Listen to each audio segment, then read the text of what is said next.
Knowledge from today's leading experts, Mission Evolution is the place to be. This hour, among other things, we'll be exploring consciousness, dreams, and UFOs. Evolution of consciousness can take some radical twists and turns, leading down multiple rabbit holes as one reality shatters, giving way to another. With us this hour to dance with the multifaceted nature of reality is Richard Grossinger. Richard is the author of over 40 books, including Dreamtimes and Thought Forms, From the Big Bang to Octopus and Crow Intelligence to UFOs. He attended Amherst College and the University of Michigan, receiving a BA in English and a PhD in anthropology. Deals with reality. How did you first become interested in the nature of reality? Well, I think everyone is. I mean, especially it's something that particularly fascinates one as a child as they kind of wonder about the world around them and are still enmeshed in fairy tales and kind of magical beliefs. And then as you get older, you kind of lose that. And for me, the inquiry began in college. Well, probably began before that. But a particular version of it began when I began visiting a salon by the Hudson River where poets and artists gathered to discuss metaphysical and psychospiritual topics. And Lindy, my wife to be, and I would go there as students. And it was apart from our college curriculum. And that led to my adopting the genres of writing that they were doing, which was experimental prose. For me, it was experimental prose. They were poets for the most part. And all the topics were entangled together the way they are in poems. And it was only some 10, 15 years later that I began in psychic healing. And at the same time, I began reading scientific and philosophical works on consciousness because an editor at MIT Press just gave me a book that they had published. I think it was 30 articles on the nature of consciousness. And I realized that the psychic view of consciousness, the metaphysical view, and the scientific philosophical view came right up to each other and crossed without meeting. The half the people writing on consciousness from a scientific standpoint concluded that they had no idea what it was, that it could not be explained in terms of knowledge about physics, biology, the nervous system. You could explain how it functioned, but you couldn't explain what it was. And yet that didn't suggest to them that there was another like plane or frequency on which consciousness was coming. Whereas in the psychic work, in the psychic training, that's where you started. You presumed that your own conscious consciousness was the tip of the iceberg. And not only was the Freudian unconscious and the Jungian collective unconscious informing you without your being aware of it, but you were also in this greater field of energies, information, transmissions, and that your whole existence was, in a sense, supported by a consciousness which was quite independent of your biological consciousness and the neuroscience explaining it. So I did at that time write a series of books on that I called Dark Pool of Light, 3 volumes on that, on reality and consciousness, and then later bridged into writing Bottoming Out the Universe and Dreamtimes and Thought Forms. And all along, I don't think it's like a koan. The more you meditate on it, the more it opens up. And at this point, I feel as though between the two arguments that that the universe begins as matter and then consciousness evolves out of it sort of algorithmically, and the argument that the universe begins as consciousness and matter is a projection of consciousness, it's a collective projection of multiple entities combining their thought forms to create matter, So which so couldn't that both be true? I know there's a proven they are both mathematically true. mathematically proven formula that says manifestation is equal parts past and future, but only happens in the present. Seems like that lines up with that. That's another kind of rubric to use for it. But I feel as though they are both true. Um, Years ago, I had an illustrator for one of my embryology books make an illustration of a kind of Steinerite of of like spirit descending and matter ascending to meet it. And the algorithmic view is really that matter has its own nature. And as it evolves, probably algorithmically, as science proposes, Darwinian, Newtonian, and Darwinian science, at the same time, spirit inhabits its evolving form, and the two come together. Would you take a second to define spirit as you're using it here? Um, I wonder how am I using it here? Um, there are a number of choices. So why a one word choice? I think I chose spirit because it's particularly broad. Um, I mean ourselves and everything that informs us at a higher frequency or on a subtler plane of consciousness. So So that's what you're using as spirit. yeah, spirit is our greater self, for which Gwilda and Richard are just like temporary deputies who have taken on these shapes in order to participate in this zone of creation. Okay. So what is reality? What is this reality we're in? Um, well, I I think whatever I say, I'll think something different tomorrow and in 6 months and so forth. But today, I really think I think a lot about the notion of a collective thought form. That the reason why when science looks through a microscope and then gets finer and finer down through quarks and prions and curvature strengths. I'm just throwing this out, but the smaller things, ultimately it becomes transparent and there's nothing there. Um, I so there's a good argument for the fact that reality, the real world, is a form of a lucid dream, and that um, I don't think that it's just a mirage that we're projecting, but it has elements of being shaped by our thought, and not individually so much as collectively. And that means everything. It means the things which then manifest as plants, as simple animals, as more complex animals, and as, for that matter, as rocks, as stars. Um, there are all these kind of frequencies um, coming together to produce a world which is very believable and very powerful and very John Friedlander, the psychic I've studied most, likes to call it meaningful.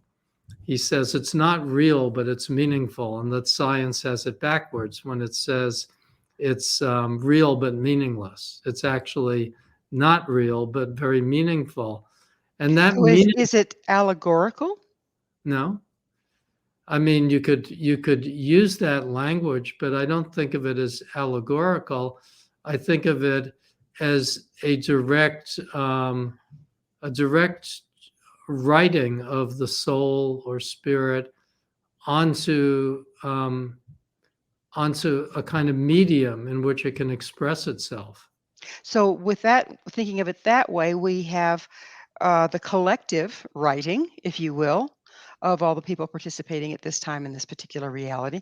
And then underneath that, or as a subset, we have the individual writing. Am I on track here? Yeah, but whatever model we make is always going to be far less than it is, because it in itself is beyond our comprehension how it functions. But we make models to at least get us out of sort of stale, habitual ways of thinking. The other pathway to it, which I write about a lot in this book we're talking about, Dream Times and Thought Forms, is um, I kind of address um, the Buddhist sort of analysis of reality. It's the most sophisticated. I find it the most sophisticated, especially the Tibetan Buddhist version. Um, but I feel as though in popular Buddhism, that gets translated into the notion that this reality is is in some way flawed and is meant to be transcended. I don't think that that's the message of Buddhism, but it does become the practical um, kind of function of it, which is to get people to drop their ego awareness and move into a higher form of consciousness.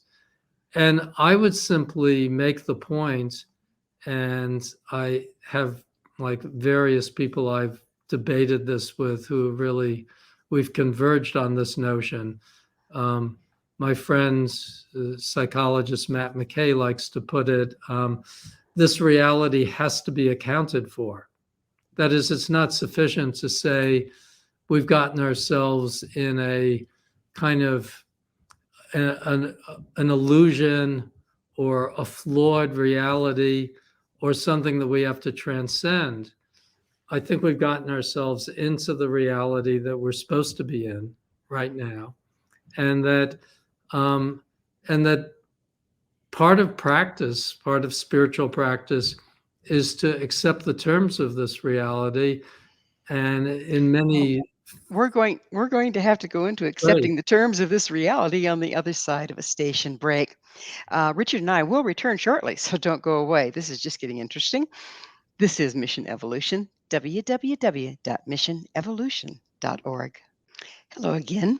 This is Mission Evolution, missionevolution.org. With us this hour discussing the many faces of reality is Richard Grossinger. His website, richardgrossinger.com. Richard, we were getting into Buddhism, reality, and consciousness. So, would you continue with that and help me understand the relationship between reality and consciousness? Um, well, I don't know that it's the relationship between reality and consciousness that we're actually talking about. We're talking about consciousness and how it shapes our experience of existence, and then that we're calling, I guess, that would be reality. But I'm not ultimately that interested in these distinctions or splitting hairs around them, because um, it's kind of interesting to a point, but ultimately, what's more interesting is the forms we make in the world and what kind of lives we live. It reminds me, who was it? Can't remember which philosopher, although I have it written down, that reality is an experience. It's something to be experienced, not a riddle to be solved. Um, it's because we can't solve it. We're not gonna solve it as a riddle. Um, but there's so many wonderful manifestations and also so many terrible manifestations, and the relationship between them um, engages us. I mean, we have to look at just terrible behavior by human beings, probably shown to an extreme by what's happening in Ukraine, and then also beautiful, exquisite visions and works and and like acts of compassion and and awareness by people, and the contrast between the two within the same reality is in some ways it more calls for our attention than figuring out what the reality is. And it sort of tells us something about that reality. I think what it tells us, for one, is that there is a darkness and a density that has to be illuminated, and that part of what our experience is to um, use our lives in some way, some way that we're drawn, in order to bring a kind of light or some honest aspect of our own presence um, to the kind of crossed energies and sort of the terrible and frightening aspects of reality. Well, we've had both in existence as long as there's been recorded history, the light and the dark, the good and the bad. I mean, a photograph isn't a photograph if you don't have contrast, which requires the light and the dark. So, within that, what is our purpose? Um, well, I could throw it back on you, but I'm supposed to be answering the questions on the show. I I appreciate think it's that. a very individual thing. Um, I naturally sort of run from the notion that there is a general purpose that can be assigned to everyone, because that begins to look like a religion, and then a religion begins to look like a cult, and a cult begins to look like a power structure with a guru. Right. Yeah, I was trying to refer to as individuals. We each have a different one, obviously. Yeah, I tend to see things very individually, and I've mused about. I've been teased at times in more recent years of like, well, you're on the spectrum, which I think is true. Many of the people I'm close to, I realize, well, it's because we're kind of ragged in our approach to things. And my wife isn't, though, which is interesting that we've been together such a long time and we're different on that. She's very grounded in a particular reality, very deeply grounded in it, and finds a lot of my thinking to be sort of interesting for a time, but she'd rather get on with the thing she's doing and so forth. And many people are that way. And then there are other people who um, kind of, without being, I think the danger is in it moving towards narcissism. You somehow have to skirt narcissism, and at the same time realize that your own experience is your teaching. My experience is more my teaching than anything I write, but I try and write as close to that experience as I can. So a lot of my writing is much of my unpublished writing that I'm going to try and get out in the next year or two is from a very personal standpoint, and does tell stories.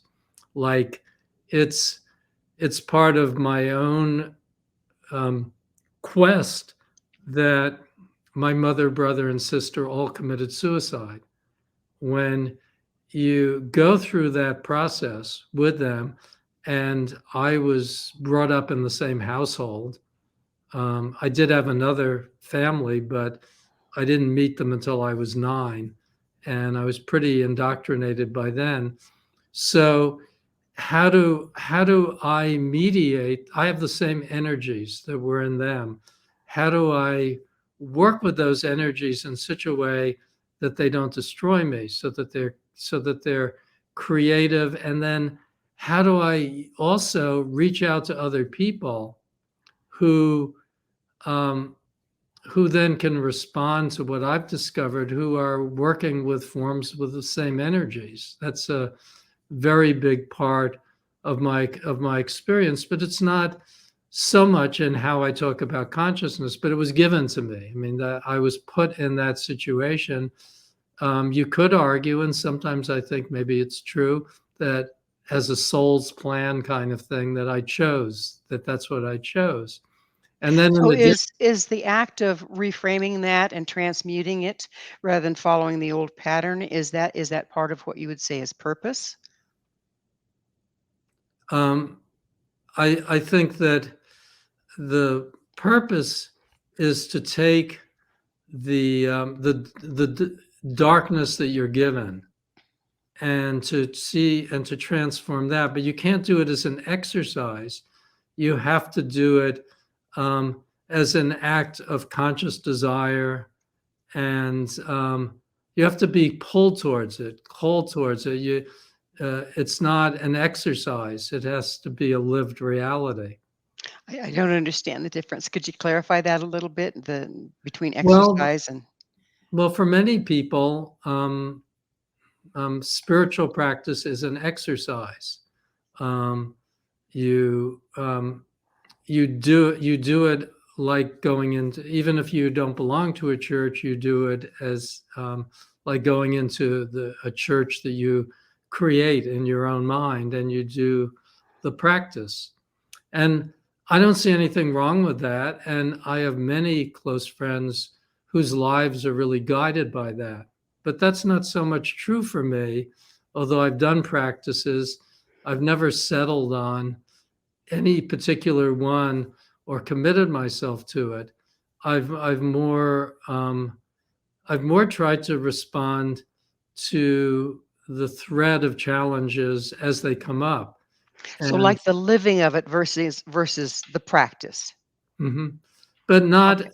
and in that book, Dreamtimes and Thought Forms, I have a whole section on practice in which I point out that if you don't have any practice, it's really difficult to do it just by the living of it. That the practice, you internalize the practice, and when you internalize the practice, then it kind of serves you as you try and live your life. So the practice gives you the vehicle in which to live your life, to experience it through living. Um, I would more say that you internalize the practices and they become part of you in such a way that you refer to them somewhat naturally. They're there. Yeah. So if that then takes us back to what you were saying about Buddhism, how does that relate? I was using that as an example because it presents a contrast. The Buddhist writings, and there's a bunch of them, really wonderful ones. I'm dealing with a part of my role within the traditions to get these teachings out in a more popular form of this particular Tibetan Dzogchen teacher.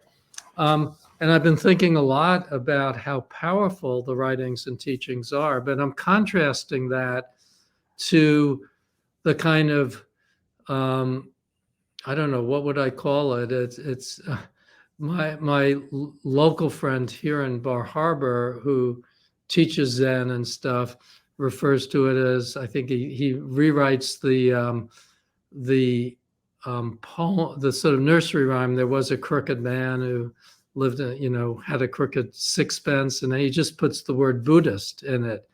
And he had a Buddhist cat and a Buddhist wife, and they all lived together in a little Buddhist house. And he uses that to say that although he's a Buddhist practitioner, he doesn't think of himself as a Buddhist, and he kind of shies away from that as an imposed practice. And I'm wrestling with that myself because I've at numerous points in my life tried to do Buddhist practice and wasn't able to do it.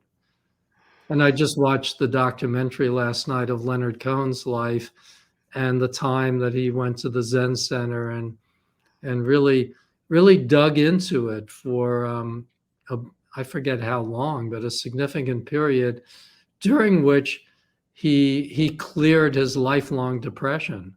Um, and that's really significant work. That's like really hard. That's core work, hardcore work, and core work. And I I have total respect and admiration, and sometimes even like I wouldn't call it jealousy as so much as regret that I don't exactly do that myself. But then I do a process where I internalize that and I try and stay awake to that all the time. Um, So if we put this, we're about out of time in this segment, but if we put it back in a nutshell, I'm still not real clear on the difference or the progression between the practice and the living. I don't know that we want to put it in a nutshell, but we can save that for your next segment. Well, we do have a little more time in this Oh, you segment. do have a Yes, little we more do. time. Okay. Mhm. Well, I'm just trying to understand, and I don't yet. um, the I wouldn't tend to. I don't know that understanding it is all that important. It's a conversation, and so um, some people will react to it and resonate with it, and other people won't exactly follow or understand it. Um, I'm talking from my own experience that I don't think I could have um, gotten to where I've gotten without doing various practices along the way. And in that book, Dreamtimes and Thought Forms, actually lists them. But when I myself had a long depression, none of the practices helped. You could say, well, you didn't do them thoroughly enough or well enough. But without them, I would have been lost too, because they gave me compasses and they gave me like foundations to draw on. And yet there was something else, something subtler and deeper that I was looking for as a guide. And that's um, I mean, I don't want to overemphasize that one viewpoint. I'm merely taking the view that what's interesting about spirit and practice and magic and metaphysics is the individual expression of it. Well, we're going to have to pick up on that on the other side of this commercial break. Richard and I will be right back to continue this fascinating discussion, so stay right there. This is Mission Evolution, www.missionevolution.org. Hi there. This is Mission Evolution, missionevolution.org. Our guest this hour is Richard Grossinger. His website, richardgrossinger.com. Richard, let's change gears just a little bit here because I don't want to end this interview without asking you. I'm really fascinated. What do UFOs have to do with all of this? I'm. It's good you asked because I was telling Gwilda before that bad timing. There were carpenters working on our porch, and I had to tell them to leave while I did this because we couldn't have the hammering. And we've been waiting for the cold, deep freeze to end and them to be able to work. And I explained I was doing a podcast, and they wanted to know on what. And I mentioned UFOs, and they were, "Where is it? We want to listen to it." And so I wasn't necessarily hoping before that we got to the topic, but now that they want to listen to it, it's good we got to the topic, and that I at least was honest about that, about what we're going to be talking about. A lot of my thinking about UFOs recently has been the fact that I'm helping in a loose way Keith Thompson work on the rewrite of his 1990s, early 1990s book that was, I think, called Aliens and Archetypes. And um, way back then, I was in a conference with him called Aliens, Angels, and Archetypes, or something like that. And I hadn't really been in touch with him since, which is more than 30 years. But he's redoing that book under the title Cosmos Calling. And so we've talked continuously about UFOs for the last maybe year and a half. And um, I guess I'll give you the conclusion rather than any of the other details because um, well, I think it's interesting maybe to start there so you don't have to work up to it. And I've written, I mean, in the Night Sky, I have a 100-page chapter on UFOs, and I've written about them in many places. And yet I would come down to, with Keith finally concluding that we don't know what they are, that any discussion of them as interstellar ships is probably wrong. That's probably not what they are. Um, no, and I was in 2021, I was in a conference at MIT about the methods of propulsion used to get between star systems. And all of these science, I was the only non-physicist there, and all of them believed in interstellar travel, but couldn't imagine the mechanism. And there were all sorts of mechanisms put forth for how it could be done. But obviously, it's a tall task because we can't even get to the end of our own solar system without using up most of the lifetime of anybody doing it. And to get to another star system goes way beyond the lifetime. It goes way beyond the whole period of history and prehistory by present propulsion to get to another planet. But So, how about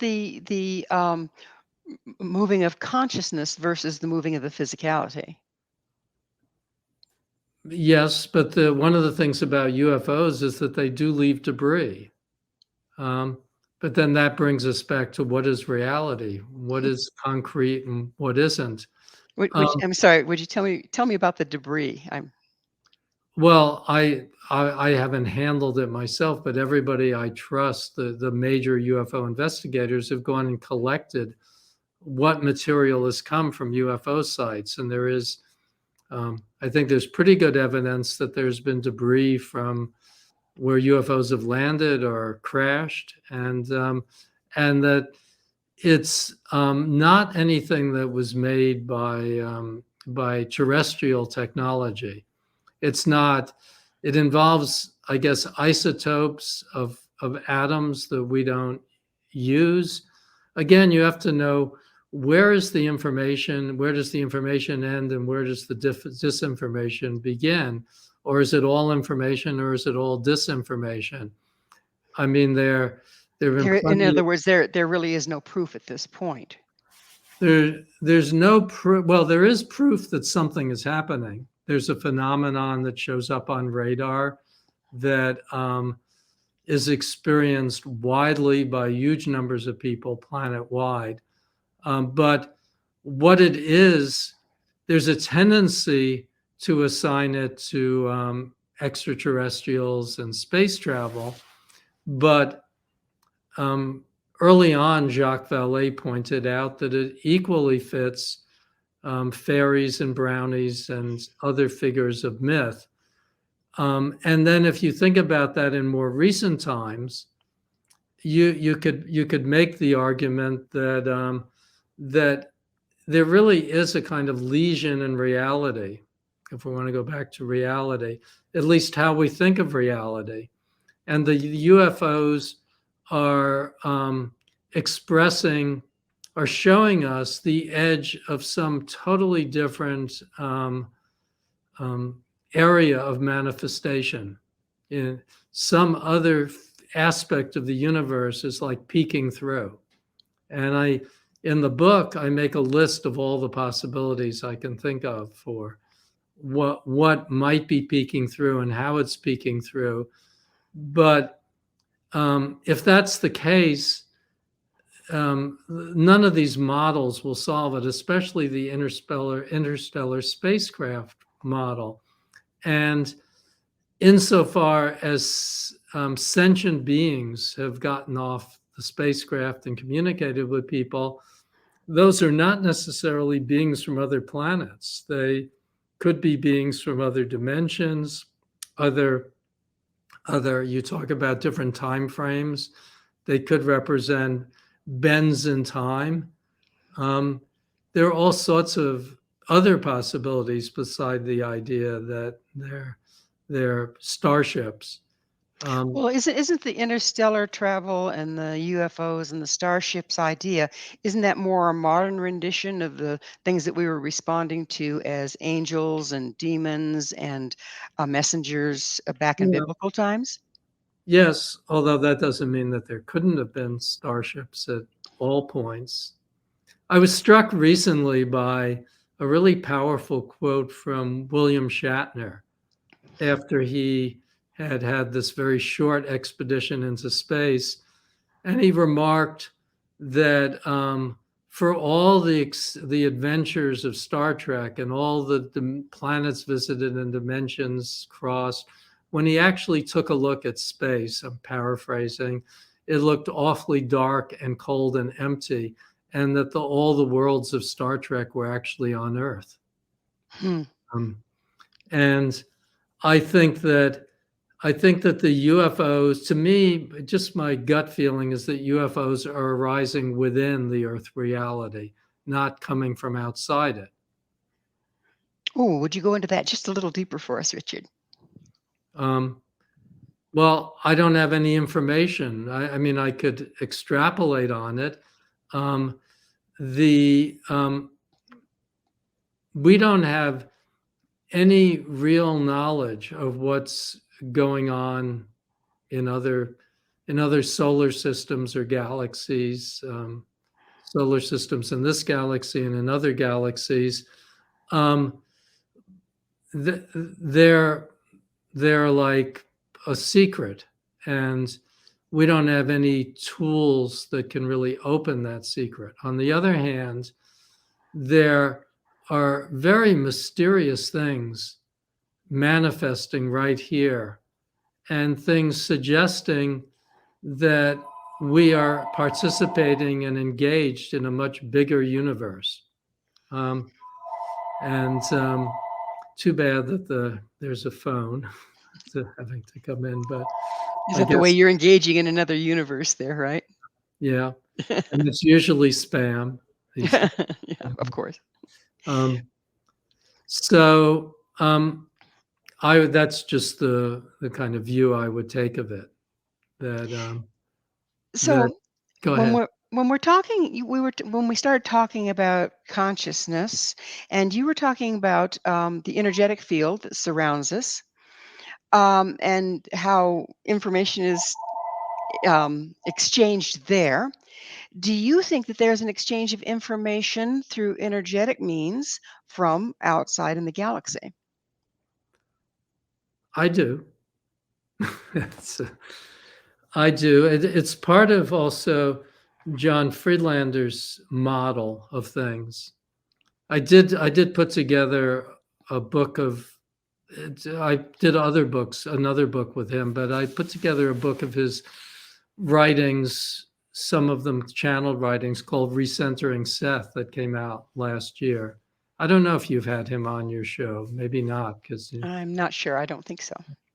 But he makes the argument that not only are we constantly communicating with other entities throughout all that is, but that we are unconsciously engaged in each other's existences and help and supporting each other's existences, and that there is a kind of unity consciousness there, just like gravity is one, consciousness is one, and we're all linked through it and participating with each other. Well, you speak of dreams. Is some of that happen in our dream time? Well, I distinguish between dreams and dream time in the book. The dream time I leave to the Australian Aborigine vision of the sort of imagine. It's a kind of thought form, the way the singing of the people and the working of like supernatural forces bring the whole landscape into being. And then there are dreams. I recently had a new author come onto Inner Traditions, a psychiatrist in Detroit, who's going to do a dream oracle deck. And he said something which is totally obvious, but I never exactly thought it in just this way before, which is that dreams are they're these deliveries of esoteric information just naturally. Everybody gets them, and they're they're like as complicated and divinatory as a tarot deck or tarot card reading. They're, they um, they provide incredibly deep information about our lives that we're living at the moment. Do they Um, also provide, as we were speaking, detailed information about other lives, of other connections, of even outside of our planet? I think so, but we often can't tell where one starts and another where one ends and another starts. I have my own feelings about dreams I've had. There are dreams I've had that don't really seem from this world.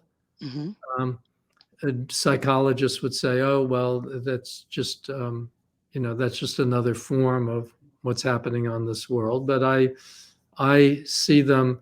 They don't feel to me that way. It's just a matter of dead reckoning. It's not. I don't have any evidence. Um, and I think that there's so many. I also think dreams are subject to limitless interpretations. Isn't Uh, that the beauty of them, yeah, that they are so multidimensional? yeah, the Freudian interpretation is accurate, but so is the Jungian one, Hmm. and then so is the indigenous one. Indigenous peoples do treat dreams as realities, and so do um, um, the the in this book, that's the Dzogchen book. There's a whole section on the bardo of dreaming. Hmm. There's the bardo of waking life and the bardo of dreaming and the bardo of afterlife, and there are and each of these is a kind of separate cohesive realm of existence. And when we're in a dream, generally we don't know we're dreaming, and even if we do, even if it's a Well, lucid dream. we're going to have to go into lucid dreaming on the other side of a station break. So please stay with us. Richard and I will continue to explore the cosmos. This is Mission Evolution, www.missionevolution.org. Welcome back. This is Mission Evolution, missionevolution.org. Our guest this hour is Richard Grossinger. His website, richardgrossinger.com. Grossinger. Sorry, Grossinger. Been one of those days, Richard. So we were talking about dreams and reality, and we were getting into lucid dreaming. So would you continue with lucid dreaming? It's not a big topic for me because I don't have many lucid dreams, and yet I know people who do. I guess I messed up my hair and running out, running back. Um, the in the book, in Dreamtimes and Thought Forms, I give a long example of a lucid dream in which I am working out a set of problems in the dream. Um, that's often how a lucid dream is to me. Sometimes, under very extreme circumstances, I'll have a lucid dream. Um, you you mentioned that once upon a time, Lindy and I were co-founders of North Atlantic Books, and yet that was taken over. Um, we after 50 years of it being our press, it was taken over by a group, and we were Well, canceled. Richard, unfortunately, we are out of time, so we are going to have to close out. But I have to thank you so much for coming on the show. Our guest this hour has been Richard Grossinger, the author of over 40 books, including Dreamtimes and Thought Forms, From Big Bang to Octopus and Crow Intelligence and UFOs.